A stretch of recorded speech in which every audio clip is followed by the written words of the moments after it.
Hi everyone, welcome to my channel. Today I want to talk to you about how I have minimized my on-the-go system as we head into summer, and also about the Cocoa Daisy Dory, which is an integral part of that system. Okay, so I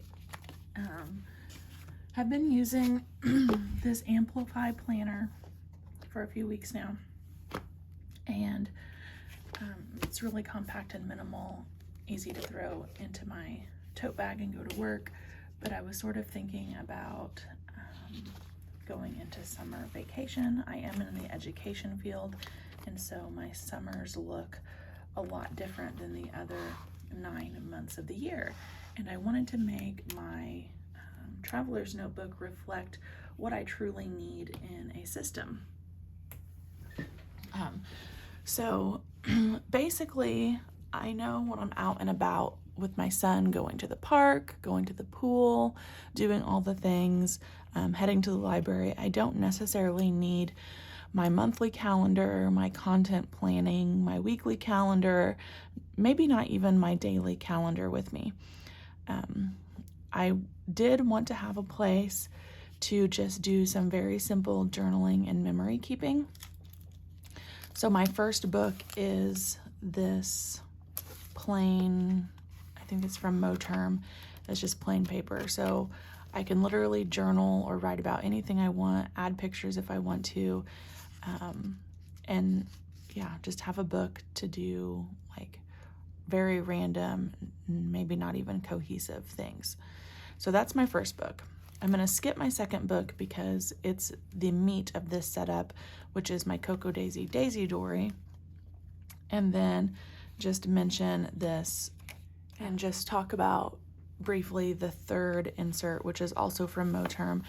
It is just a lined notes paper. So more memory keeping in the front one, or journaling, and then in this one will be lists that I want to save, such as grocery lists, weekly grocery, online pickup, so I don't have to think about what I'm adding to my cart, any sort of list that just comes up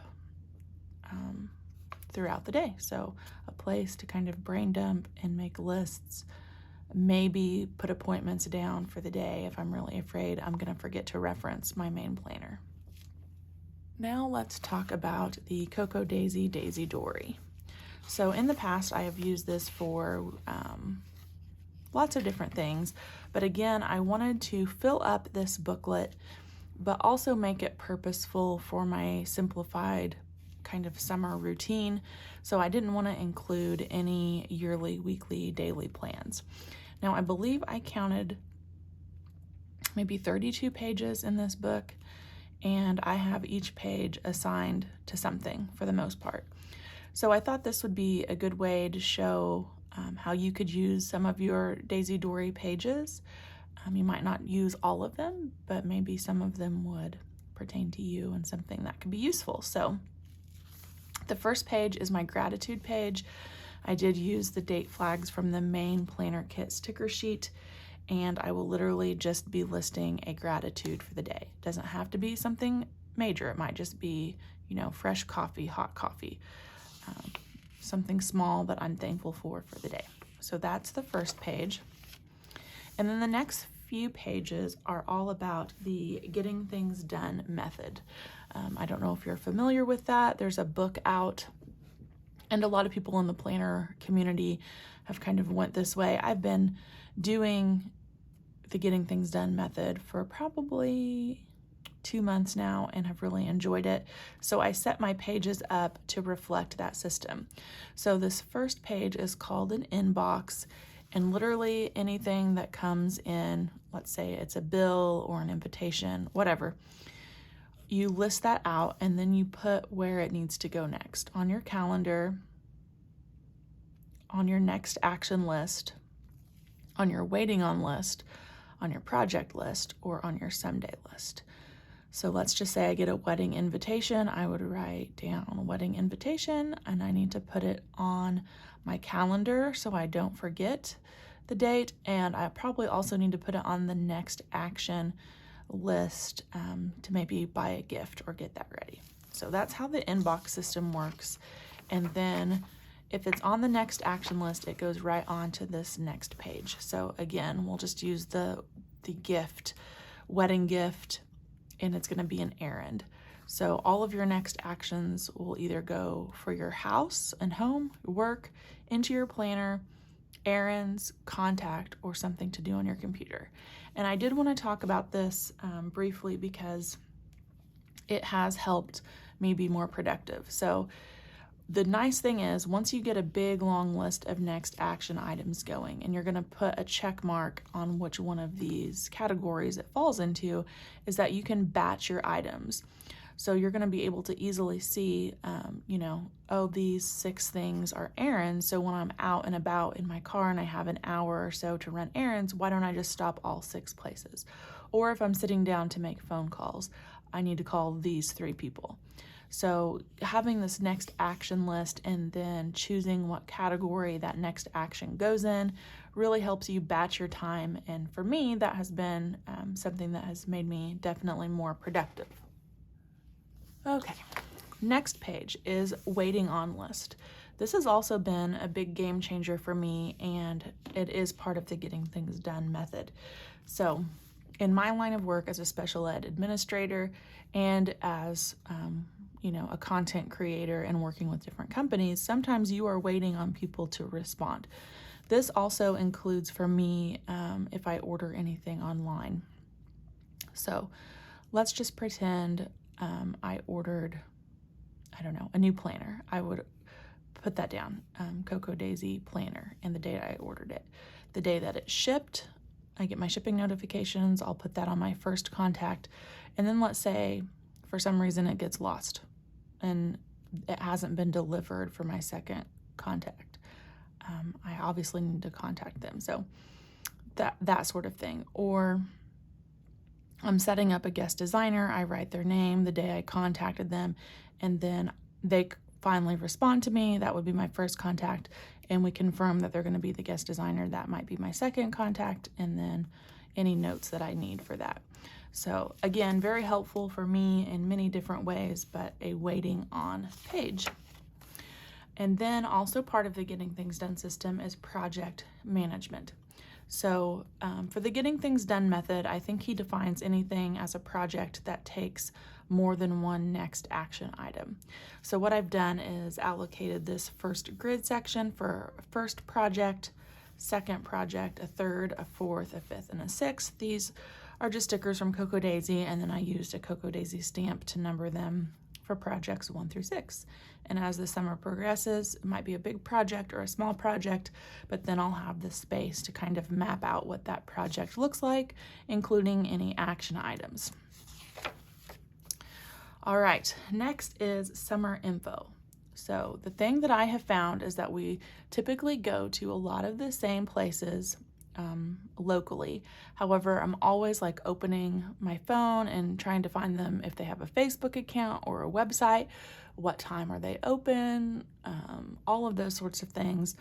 And so instead of constantly forgetting and then looking them up, I'm just going to list out their hours. So the local zoo full-time opens on May 30th, and they're open from 9:30 to 6.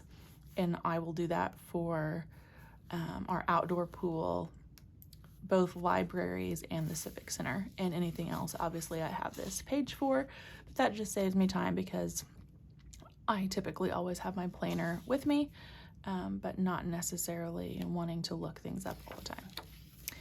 Next is a page for my husband. I have his summer on-call dates here. Anything else that comes up pertaining to him, I will add to this page. Next is for my son. He is doing the summer reading program. They have to read 30 books over the summer. And so I thought reading at least 10 books in June would be a good start for him. So I used some of the Cocoa Daisy stickers here, and once he's read the book, I will list it out, and then when we get to the library, I can easily tell them which books he has completed to count towards his summer reading project. Next 2-page spread is currently. So I have these favorite stickers. All of these stickers are from Cocoa Daisy. And I have a streaming section, which is what I'm watching, reading, and planners or planner supplies. And I'm just going to document some of my favorites there. I have a little section for I loved this moment and anything that my son says that really sticks out. You know how they say cute things and you think you're going to remember them and then in a year or two you don't? That's why I want to put that there. And then I left this blank spot down here. I pulled some of these old photo frames from a past kit. So I'll probably pick a June memory and use these photo frame die cuts to document a memory. And then I also thought I would need a brain dump page. That's what I do a lot, like if I'm at the park and watching my son play with his friends, things just come into my mind that I want to get down and remember when I get home to my main planner, so I can use that section for that. Next is my goals page for June, and I have not sat down to set any goals yet. We're still pretty early in May, but I wanted to get the video ready for you guys and have my planner ready to use. So I'm going to be setting goals for home, work, family, and some personal goals, and I will just list them out here under each of those titles. I do have this marked with a post-it note so I don't forget. This will be a June review, so I can look back at my goals and kind of indicate how they went or what I need to do to improve for next month.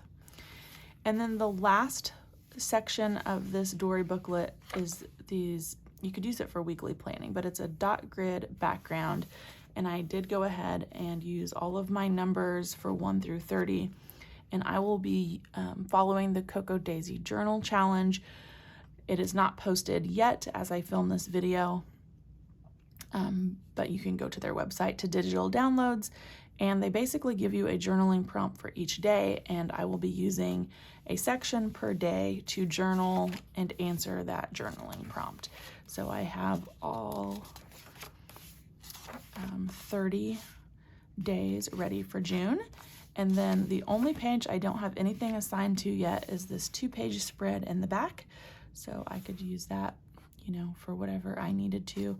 But I thought that was a really good start for assigning each page in my Dory to something and having it ready to go for the month and not wasting the book. I really feel like I'm utilizing each page and also meeting the need for myself as far as having a simplified system that doesn't necessarily have strict monthly, weekly, daily planning, because I'm not going to need that when I'm out and about.